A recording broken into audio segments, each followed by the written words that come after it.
Today's episode is brought to you by Renewal by Andersen of Central Pennsylvania. Renewal by Andersen offers you a better way to a better window. Go to rbacentralpadeals.com for this month's specials. A new report has found how more people are dying while being treated for common ailments at hospitals across the state. In Pittsburgh, cops are looking for a prolific graffiti vandal. Pennsylvania's first ever self-driving shuttle will soon be tested. And do any of the state's cities fall amongst the country's grinchiest? I'm Claudia Dimuro, and you're listening to Today in PA. Every year, independent state agency, the Pennsylvania Healthcare Cost Containment Council, releases a hospital performance report, reports PennLive. Focusing on adult patients and leaving out patients who had COVID, the report looks at mortality and readmission rates for 13 common conditions, like heart failure, kidney failure, and strokes, and includes results for every Pennsylvania hospital. This year's report found that more people at Pennsylvania hospitals are dying while being treated for common ailments, including sepsis and diabetes, more than they were 5 years ago. Of the 57,000 sepsis cases reported on, for example, roughly 11% of patients died in the hospital.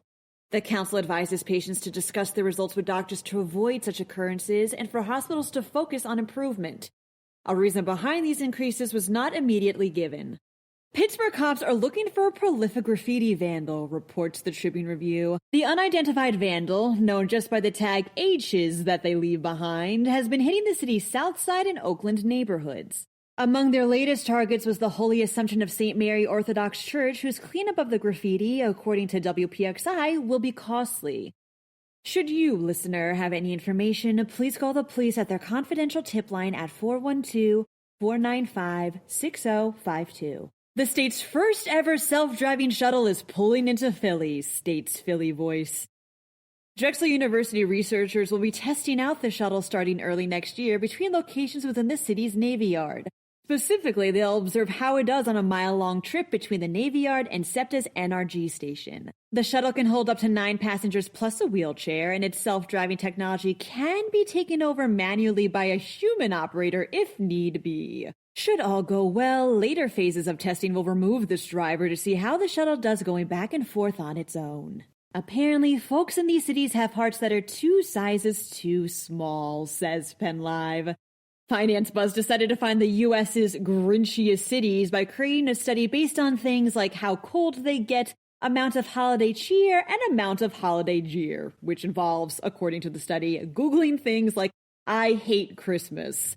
Philadelphia aired on the grinchier side of things in the 11th overall ranking, but ode to joy, Pittsburgh seems to have more cheer than jeer as it ranks as one of the least grinchiest cities in the 46th spot. The grinchiest city of them all was New York and the least, Cincinnati. That wraps up today's episode. For even more news, visit PennLive.com. And please remember to rate this podcast in either Apple or Amazon and to share us around with your family and friends. Thanks ahead of time, and as always, thanks for listening. I'm Claudia Dimuro, and I'll be back again tomorrow for another round of Today in PA. Today's episode is brought to you by Renewal by Andersen of Central Pennsylvania. Renewal by Andersen offers you a better way to a better window. Go to rbacentralpadeals.com for this month's specials.